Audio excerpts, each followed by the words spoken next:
దేవుని పరిశుద్ధ నామానికి మహిమ కలుగునుగాక.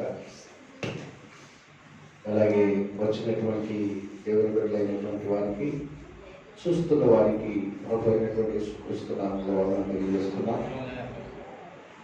ఈ సంవత్సరాంతపు కోటం 2021 ఈ సంవత్సరాంతపు కోటంలోకి ప్రభు మనం తీసుకుని వచ్చాం. దేవునికి స్తోత్రం. ఆటలు అయిపోయింది, ఆరాధన అయిపోయింది.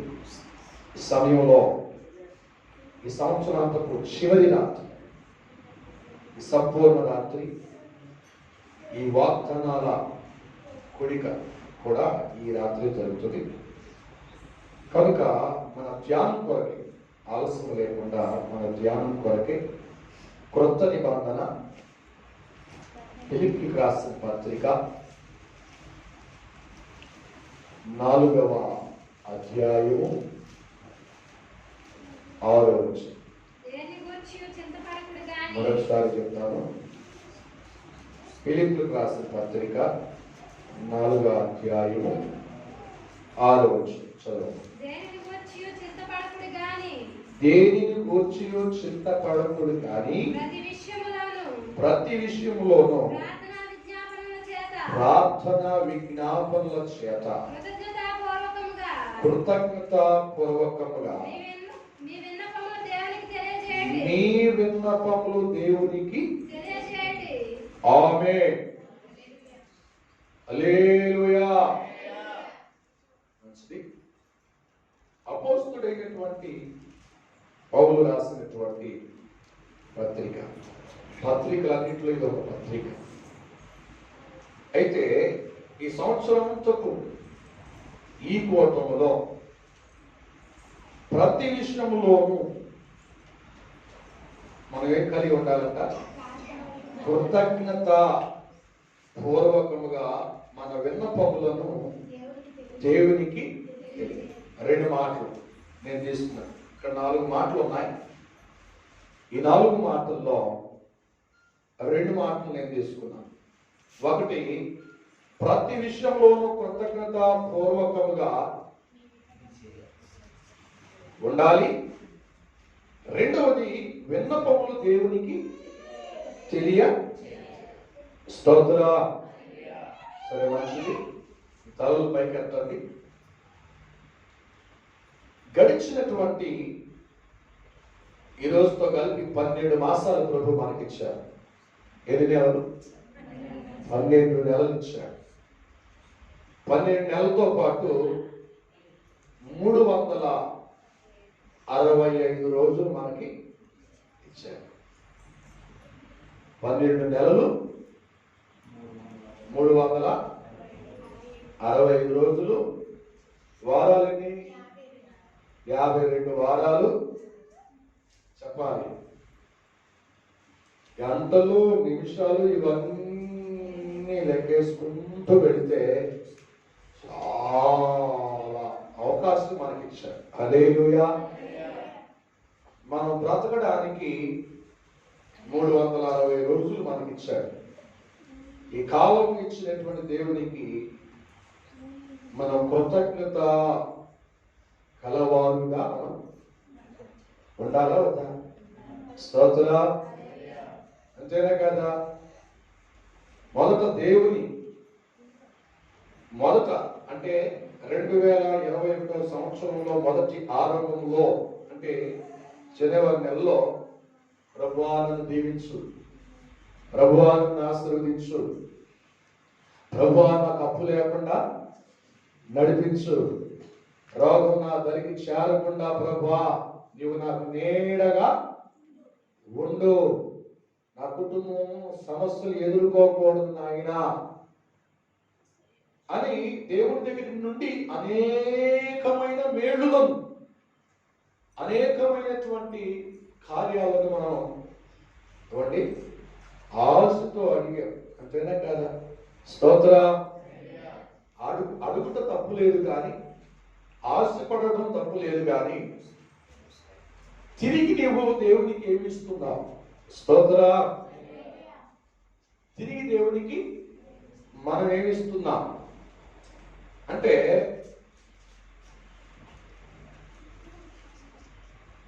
నీ నుండి ప్రభు ఆశించేది ఏమిటంటే ఆస్తి అంతస్తులు కాదు.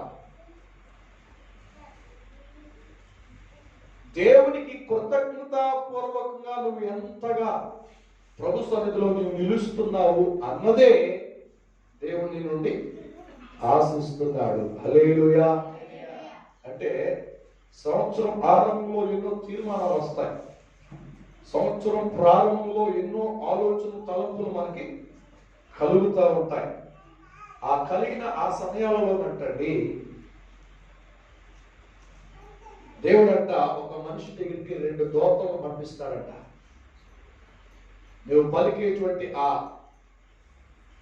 శుభ సంబంధమైన ఆ మాటలు, నువ్వు మాట్లాడే ఆశతో కూడినటువంటి ఆ మాటలు, నువ్వు పలికేటువంటి ఏమంటే తీర్మానాలతో కూడిన ఆ మాటలు వినడానికి దేవుడు 2 దూతల్ని దగ్గరికి పంపిస్తారంట సంవత్సర ఆరంభంలో.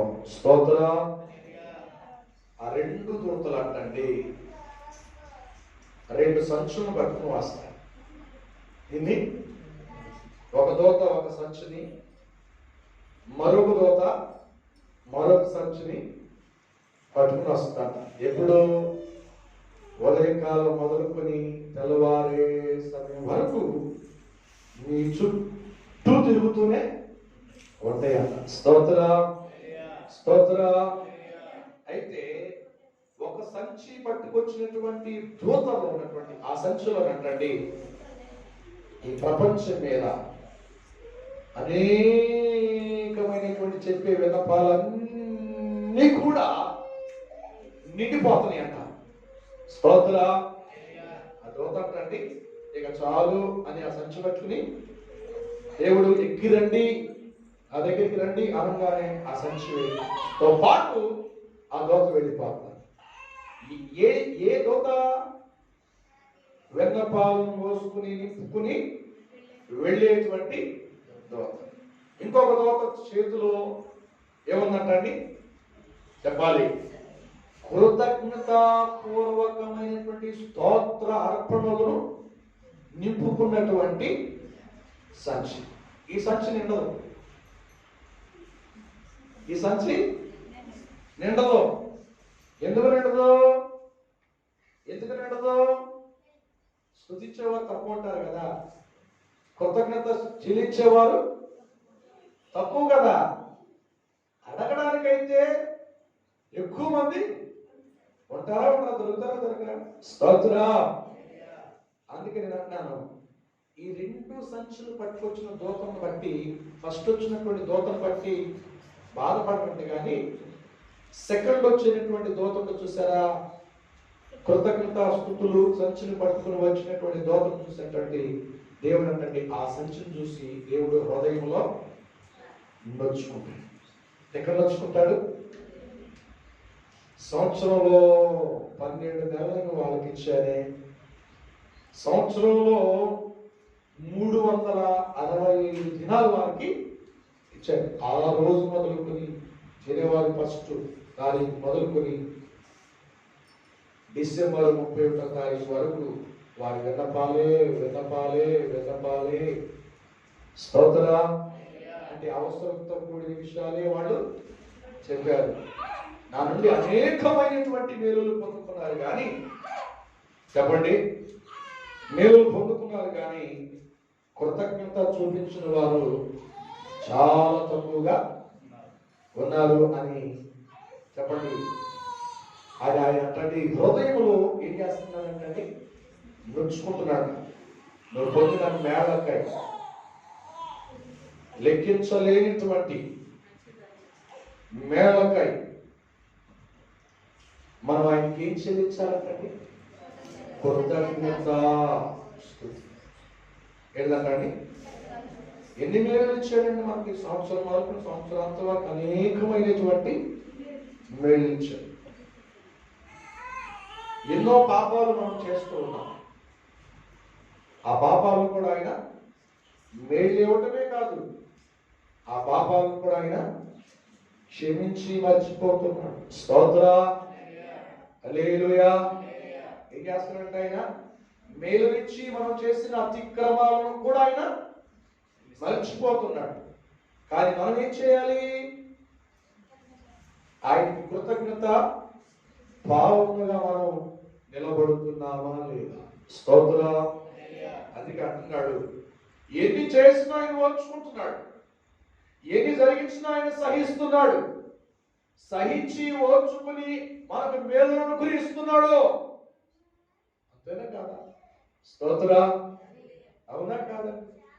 ఇస్తున్నాడా లేదా? ఎన్నిసార్లు జారిపోయాం, ఎన్నిసార్లు దేవుని మందిరాన్ని విడిచిపెట్టాం, ఎన్నిసార్లు దేవుడితో ఉంటాము, దేవుడితో ప్రమాణం చేసుకున్నాం, ఎన్నిసార్లు ఆ నెలలో ఎన్నిసార్లు మనం ఉపవాసం ఉన్నాడు తీర్మానాలు చేసుకున్నాం, ఎన్నిసార్లు ప్రభు సన్నిధిలో పరిచయం చేస్తున్న ఈ సంవత్సరంలో మనం తీర్మానాలు చేసుకున్నాం. వాటన్నిటిని మర్చిపోయామనుకోండి, వాటన్నిటిని విడిచిపెట్టేసామనుకోండి, మనం పాపం చేయట్లేదా? స్తోత్ర. ఆయన నీకు మేలు చూపటం ఆయన ఆపుతున్నాడా? నేను స్వస్థపరచకుండా ఆయన ఊరుకుంటున్నాడా? నీ కుటుంబాన్ని కాపాడకుండా ఆయన ఊరుకుంటున్నాడా? స్తోత్ర. అయితే మనం ఏం చేయాలంట? ఆయన స్తుతించేటువంటి ఆ ఆలోచన మర్చిపోతున్నాం. కానీ మనం చేసేటువంటి పనులు ఆయన జ్ఞాపకం పెట్టుకుంటే ఈ లోకంలో మనం బ్రతకడానికి అవకాశమే ఉందండి. స్తోత్ర. అందుకే ఆయన అంటాడు, ఒక మాట చెప్తున్నాడు, చక్కటి మాట అంటాడు, మీరు చేసిన అతిక్రమాలను బట్టి నేను వాటిని మర్చిపోతాను. అయితే మర్చిపోయిన దేవుడికి మనం ఏం చేయాలి? కృతజ్ఞత చెల్లించాలి. హల్లెలూయా. ఆ మాట ఎక్కడ ఉన్నది? యెషయా గ్రంథం 43వ అధ్యాయము 25వ వచనం. నేను నేనే నా చిత్తానుసారముగా ఏం చేస్తున్నాడంటే, మీ అతిక్రమములను పాపములను నేను క్షమించి వేస్తున్నాను, మర్చిపోతున్నాను. నేను మీ పాపములను జ్ఞాపకము చేసుకొనును.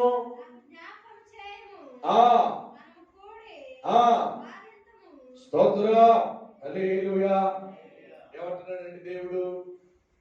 ఒక పాపి అయినటువంటి మనిషితో ఒక పవిత్రమైనటువంటి దేవుడు చక్కటి అభిముఖంతో కూడిన మాట మనకిస్తున్నాడు. స్తోత్ర. నేను వాటిని జ్ఞాపకం చేసుకున్నాను. ప్రభు నీవు జ్ఞాపకం చేసుకుంటున్నావా?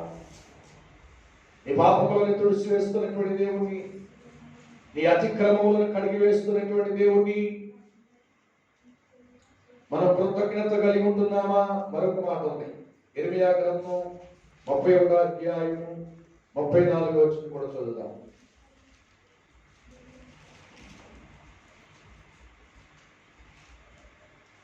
నేను వారికి దేవుడునైందును, వారు నాకు చేరులవుదురు. వారు మరి ఎన్నడును యెహోవాను గూర్చి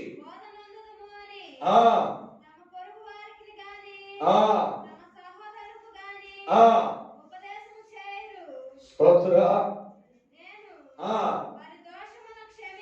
ఏం చేస్తున్నాడంటే, ఎంత చక్కటి దేవుని కలిగి ఉన్నందుకు ప్రభువా నీకు వందనాలని వాళ్ళు చెప్పరంట.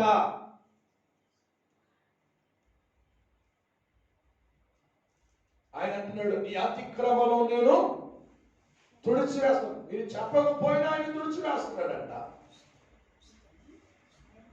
ఆయన కీర్తి గురించి ఆయన స్తుతించకపోయినా ఆయన కడిగి వేస్తానంటున్నాడు. హల్లెలూయా. ఇంకా చక్కగా అర్థమయ్యేది చెప్పాలంటే, వారి దోషములను క్షమించి వారి పాపములను హల్లెలూయా ఏమంటాడండి? ఇక ఎన్నడూ నేను అంత కార్యం చేసిన దేవుని ఒక్క మన బంగారు ప్రభుత్వం. స్తోత్ర.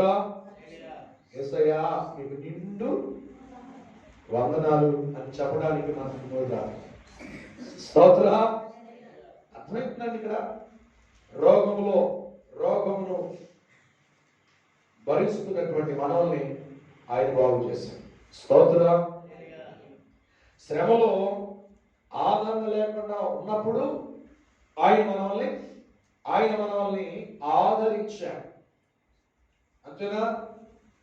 శోధనలో మనం చిక్కుబడి దారి తెలియక అయోమయ పరిస్థితుల్లో ఉన్నప్పుడు సమయానుకూలతను లేకపోతే సమయాన్ని మనకి సరళతను కలగజేశాడు.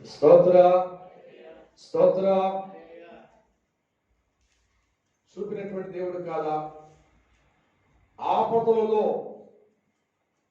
ఎవరో ఒకరు మనకి మన మరవిని సహాయం చేయాలని అల్లాడినప్పుడు ఆయన కాదా మన ఎందుకు వచ్చి నేనున్నానని చెప్పి అభయం ఇచ్చి నిన్ను ఆదరించిన దేవుడు కాదు? స్తోత్ర. ప్రతిరోజు, ప్రతి నిమిషం, ప్రతి క్షణం ఆయన మనల్ని ఏం చేస్తున్నాడంటే తప్పించడమే కాదు, బాగు చేయడమే, కాపాడటమే కాదు, శ్రమలో మనకి విడుదల ఇవ్వటమే కాదంటండి, ఎన్నో మేలులు ఇచ్చి ఆ నూతనమైనటువంటి ఒక తలంపులతో ఆయన మనం నింపుతున్నాడు. స్తోత్ర. అందుకని అంటున్నాడు, ఆయన చేసినటువంటి మేలులకు, ఆయన చేసినటువంటి ఉపకారాలకు మనం ఏం చెల్లించాలంటండి? ఒకటి చెప్పాలి, కృతజ్ఞత పూర్వకంగా ఆయన ఎదుట మనం నిలబడాలి. అప్పుడు మన విన్నపాలను మనం చెల్లించాలి. స్తోత్ర. మరొక మాట అంటాడు కీర్తనకారుడు, కీర్తన గ్రంథం 116 కీర్తన 12వ వచనం నుండి 13వ వచనం వరకు చదువుదాం. యెహోవా, అది వెలుగుకండి, యెహోవా నాకు చేసిన ఉపకారములన్నిటిలో నుండి నేను ఆయనకేమి చెల్లించదను. ఏమండి? ఏం చెల్లించాలి చెప్పాలి. ఆయన ఈ రోజు వరకు మనం బ్రతికించినందుకు, ఈ రోజు వరకు ఆయన మనం నిలబెట్టినందుకు. ఎందుకంటే మన వారిని ఎంతమందినో మనం కోల్పోయామండి ఈ సంవత్సరం. స్తోత్ర. ప్రభు మనం మర్చిపోకుండా, ప్రభు మనం చేయి విడిచిపెట్టకుండా, ప్రభు మన కుటుంబంలో ఉన్నటువంటి వారి చేయి విడిచిపెట్టకుండా ఆదరించి, కరుణించి, కనికరించి, ఆవరించి ఆయన మనల్ని నడిపించాడు. స్తోత్ర. ఇవన్నీ చేసిన మేలు కాదా? ఇవన్నీ చేసిన ఉపకారాలు కాదా? అందుకే అంటున్నాడు కీర్తనకారుడు, అంటాడు ఏమంటాడంటే, యెహోవా నాకు చేసిన మేలు. ఆమేన్, హల్లెలూయా. మేలు అంటే ఏంటంటే మనకు మించినటువంటి గొప్ప ఆశీర్వాదాలా? మేలు అంటే ఏమిటండి? మనం అనుకోని రీతిగా ఏదో గొప్ప కార్యాలను పొందుకోవడం అంటారా? స్తోత్ర. కొంతమంది ఈ రకంగా ఆలోచన చేస్తారు. నేనంటాను వాటన్నిటికంటే అతి శ్రేష్టమైనది ఏమిటంటే నువ్వు దేవుని సన్నిధిలో నిలబడ్డా. స్తోత్ర. దేవుని సన్నిధిలో నీవు సజీవుడుగా 2021 ఈ సంవత్సరాంతకు ఈ రోజు వరకు సజీవుల లెక్కలో నీవు ఉన్నావు. హల్లెలూయా.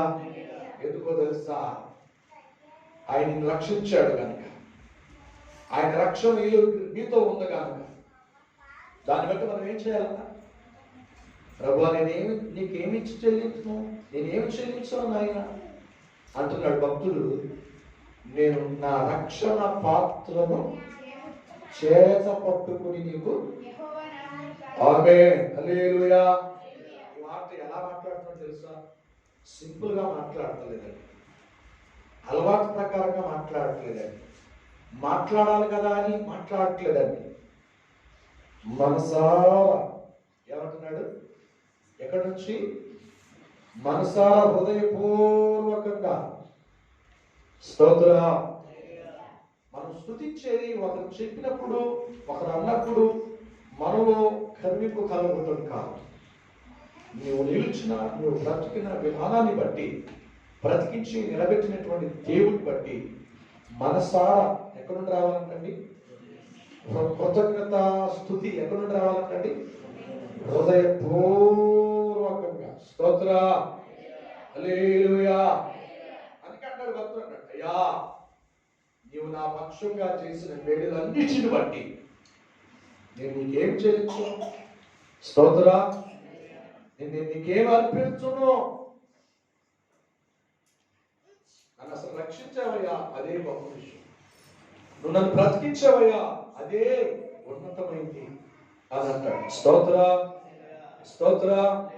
అందుకే ప్రపంచంలో ఎందరో ఉన్నారండి, ఎంతోమందో ఉన్నారండి, కానీ దేవుడి సన్నిధిలో ప్రభు నిన్నే ఆయన కోరుకున్నాడు. స్తోత్ర.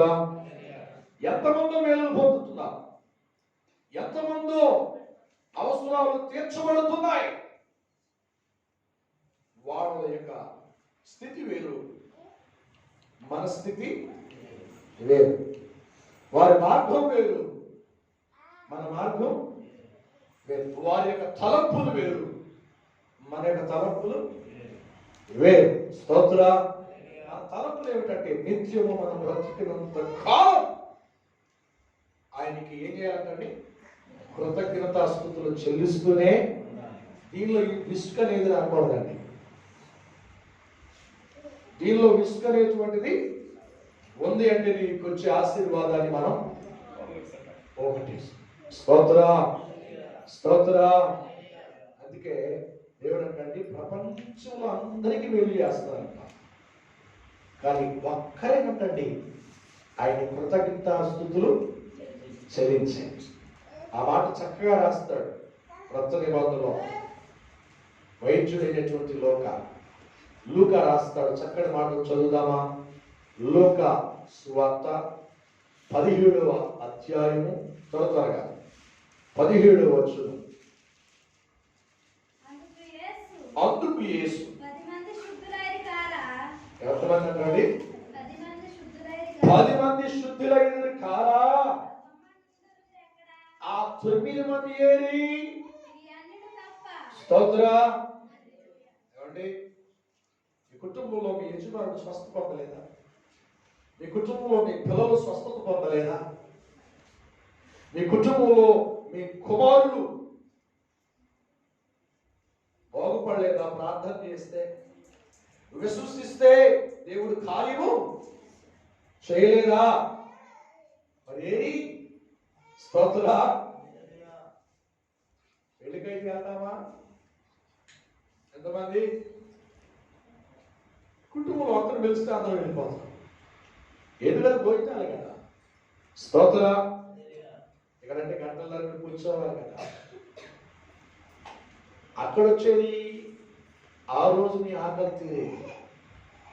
ఇక్కడ జరిగేది నీ జీవితంలో కనువిప్పును, నిజమైనటువంటి మార్గాన్ని కనుగొనేటువంటి జీవితం. స్తోత్ర. అర్థమైందండి? అందుకే అంటున్నాడు ఇక్కడ ఆ బాగుపడినటువంటి ఆ 9 మంది, ఆ 9 మంది ఏరి? స్తోత్ర. ఏమండి, ఎంతమంది మేలు పొందుకుంటున్నారు మన కుటుంబాల్లో. మనకు కావలసిన వాటి దేవుడు ఈరోజు ప్రశ్నిస్తున్నాడు. 2020లో ఈ సంవత్సరాంతపు ఈ సంపూర్ణ రాత్రి ప్రార్థనలో హల్లెలూయా. నీతో పాటు నీ భర్త, నీతో పాటు నీ పిల్లలే. నీవేమో దేవుని ముందు పిల్లలేమో బయట. స్తోత్ర. ఇదేనా కృతజ్ఞత? ఇదేనా? అయ్యా మా పిల్లలందరూ కొరకు ప్రార్థన చేయండి అయ్యా. మా కుటుంబంలో ఉన్న వాళ్ళందరూ కొరకు ప్రార్థన చేయండి. పిల్లలు కావాలి, కుటుంబం కావాలి, ఆస్తి కావాలి, ఉద్యోగం కావాలి, మంచి ఆరోగ్యం కావాలి. ఒక్క రాత్రి కృతజ్ఞత పూర్వకంగా నీ కుటుంబంతో కనపడడానికి అంత బాధ అయిపోతుంది. దేవుడి రాత్రి అడుగుతున్నాడు, బాగుపడి నీ కుటుంబంలో నీ భక్తి, స్వస్థ పొందినటువంటి నీ కుమార్తె ఎక్కడా? స్తోత్ర. అంతేనండి. అయినా ఈ సంవత్సరాంతంలో దేవుడు మా కుటుంబాన్ని దీవించాలని వచ్చా మంచిదే. మరి ఆయన దీవించాలంటే, ఆయన ఆశీర్వదించాలంటే, ఆయన చేసిన కార్యాన్ని మర్చిపోవాలంటే నువ్వేం చేయాలంట? విన్నపాలు చెల్లించడానికి వచ్చావా? ఆయన సంతోషపడడానికి వచ్చారు. స్తోత్ర. చాలా మంది విన్నపాలు మోసుకుంటూ వస్తారండి. అందుకే ఒక సంక్షేమం నిండిపోయిందంట ఒక దోత దగ్గరికి. ఒక దోతలో దగ్గర ఉన్నటువంటి సంక్షేమం ఖాళీ. ఆ సంచి చూసినటువంటి దేవుడు అంటండి ఏం చేస్తున్నాడంటండి? హృదయంలో నడుచుకున్నాడు. ఇదేనా నేను చేసిన మేడలకు, ఇదేనా నేను చేసిన ఉపకారాలకు, ఇదేనా నేను చూపించినటువంటి క్షమాపణ, ఇదేనా నేను చూపించినటువంటి ప్రేమకి. స్తోత్ర. ఆయన అండి నిన్ను బట్టి, నువ్వు చేసిన ఆ కార్యములను బట్టి హృదయంలో నువ్వు స్తుతించకుండా, నీ కుటుంబంతో కలిసి స్తుతించకుండా ఆయన సన్నిధిలో కనబడకపోవడం వలన ఆయన అంటండి నిన్ను బట్టి ఆయన ఏం చేస్తానంటండి?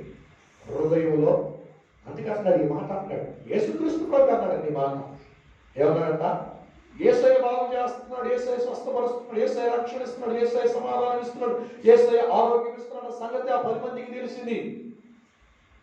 ఆ 10 మంది యేసయ్య దగ్గరికి వచ్చారు.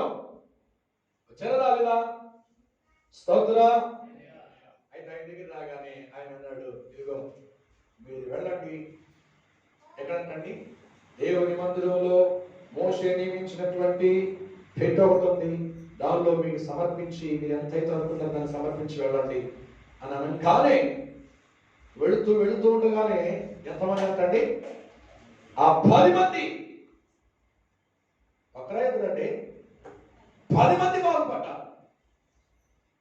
బాగుపడితే ఆ 10 మందిలో 9 మంది అంటండి వారికి ఏదైతే మార్గాన్ని ఎంచుకున్నారో, ఏదైతే సంతోషంగా ఉన్నారో ఆ సంతోషాన్ని వెంబడించి వెళ్ళిపోయారు.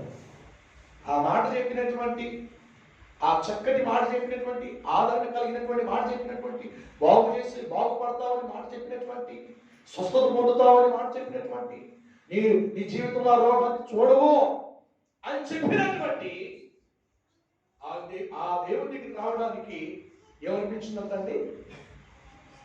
నమోష అనిపించింది,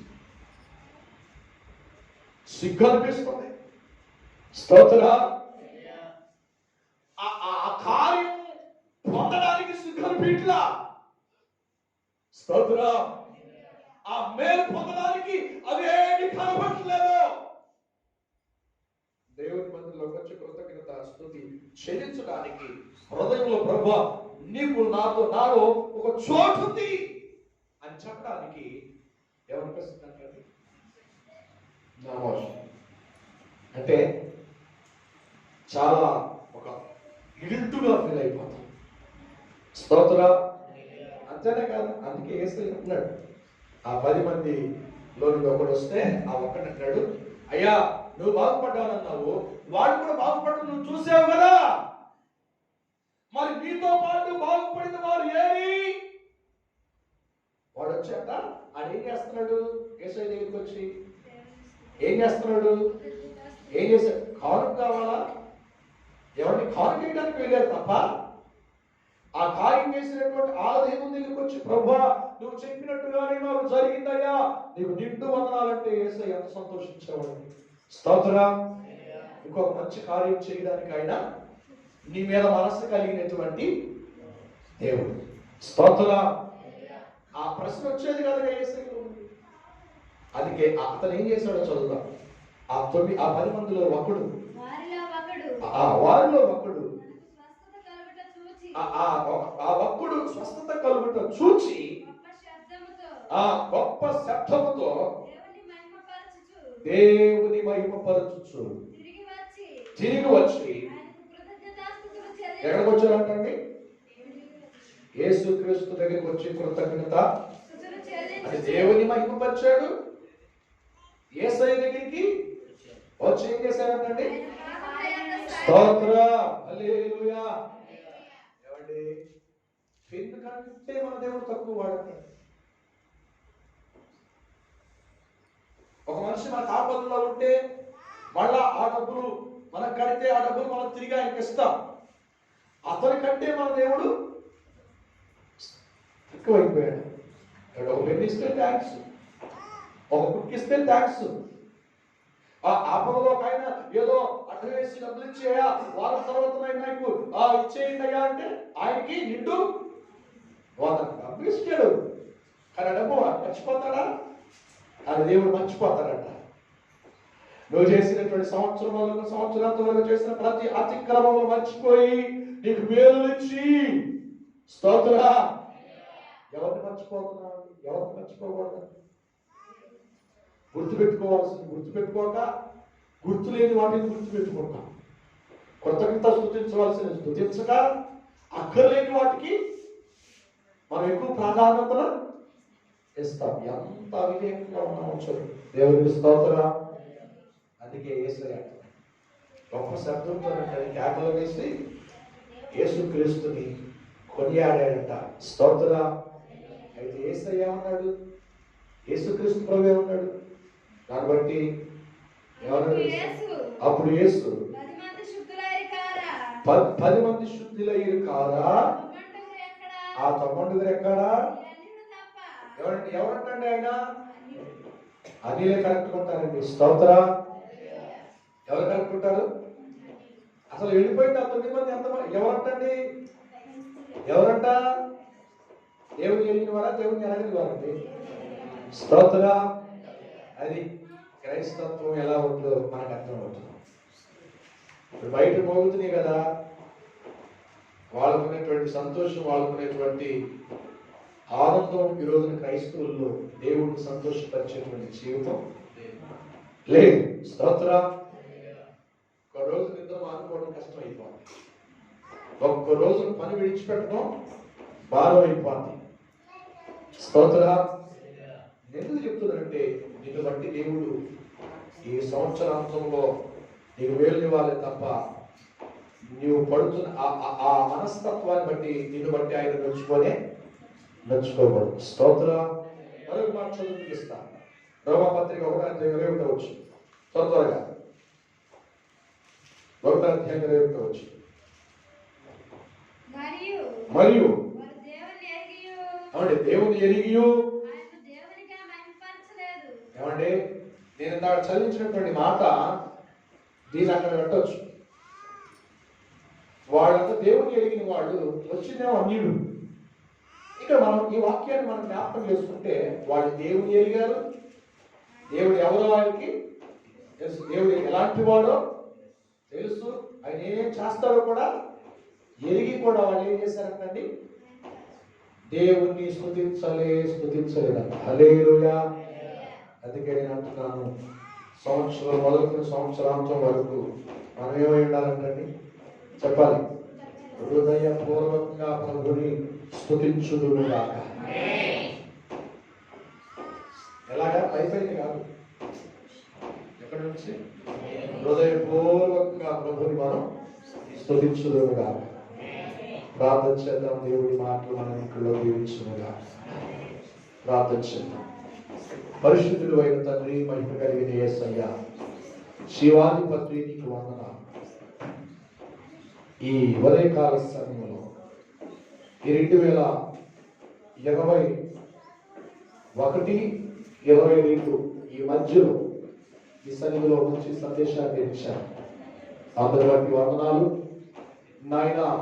మేము మీ కృతజ్ఞతాస్తుతులు చెల్లించేవారుగా, విన్నపాలు తెలియజేసేవారుగాను మేము ఉండాలని మీరు మాతో స్పష్టంగా మాట్లాడారు. ఈ మాటలను బట్టి వందనాలు. మాటలు మా హృదయాలు ఫలించాయి. ఈ సన్నిధిలో ప్రభావము సంవత్సరం మొదలు సంవత్సరాంతం వరకు నీ కృతజ్ఞతాపూర్వకంగా మిమ్మల్ని స్తుతించేవారుగా మేము మా కుటుంబాలతో మిమ్మల్ని మహిమపరచారు. మీ దగ్గర నుండి ఆశీర్వాదాలు మేలు పొందటమే కాదు, ఇచ్చినటువంటి నిన్ను మేము స్తుతించేవారిగా ప్రభావమును మార్చని కృప దయచి యేసుక్రీస్తు నామములో ప్రార్థిస్తున్నాము తండ్రి. ఆమేన్. ఆమేన్. మంచిది. ఈరోజు ఉదయం కరెక్ట్గా 12 గంటలైంది. దేవుడి స్తోత్రం. లైట్ పట్టి అయింది, లైట్ ఆపలేదు. దేవుడి స్తోత్రం.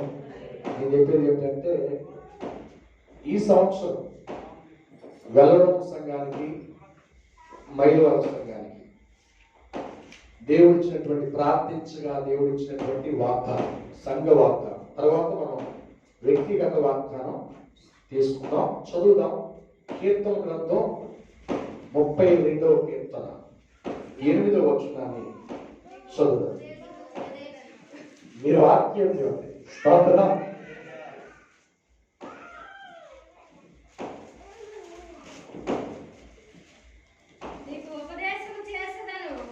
నీకు ఉపదేశం చేసేదను, నీవు నడవలసిన మార్గమును నీకు బోధించదను. నీ మీద దృష్టి ఉంచి నీకు ఆలోచన చెప్పాను. దేవుడు ఈ వాగ్దానాన్ని సంఘాలలో నెరవేర్చునుగాక. ఆమేన్. మంచిది. ఈ వాగ్దానం ఉదయకాలం 11 గంటలకి సంపూర్ణంగా మనం విందాం. వ్యక్తిగతమైనటువంటి వాగ్దానాలను మనం తీసుకున్నాం. దేవుడు ఈ వాగ్దానం ద్వారా మన సంఘము, ఇండియా పెంతెకోస్తు 2 సంఘాలు దీవించి ప్రభు నడిపించునుగాక. శుభ ప్రార్థన. పరిశుద్ధుడా నీకు వందనాలు ప్రభువా, దేవుడు సంఘానికి ఇచ్చినటువంటి ఈ వాగ్దానాన్ని బట్టి వందనాలు.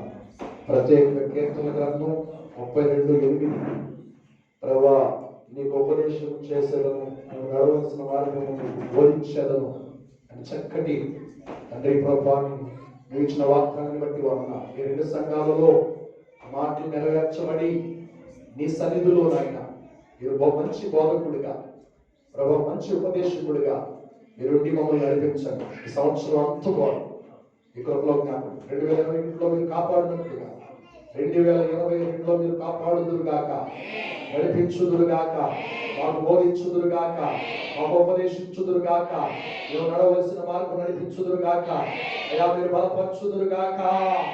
ప్రభుదయచే వ్యక్తిగత వాగ్దానాలు తీసుకొచ్చుగా ఈ బిడ్డలు కొన్ని రోజుల నుండి ప్రార్థించగా ఆ వాగ్దానాలు మా జీవితానికి కావలసిన వాగ్దానాలు మీరేమని మహిమ తెచ్చుకోవాలి.